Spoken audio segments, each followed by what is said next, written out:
শিবরাত্রির পরের দিন ভাত খাওয়া যাবে না, সেই জন্য আজকে লুচি খেলাম। তো চলো বেশি না বকে আজকের ব্লগটা শুরু করা যাক।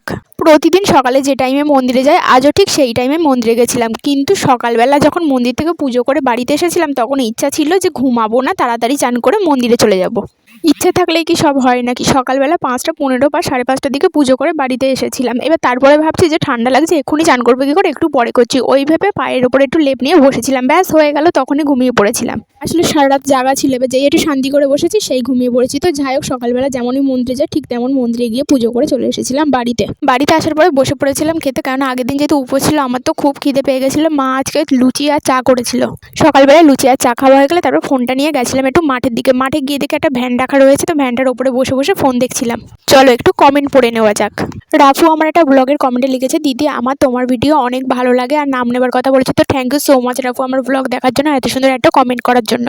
ফোন দেখতে দেখতে তো পুরো দুপুর হয়ে গেছিলো। তারপরে গেছিলাম বাড়িতে গিয়ে দেখি মা রান্না টান্না করে রেখে দিয়ে তারপর দিদার বাড়িতে গেছে, আর মেয়েজি তখন ঘুমাচ্ছিল।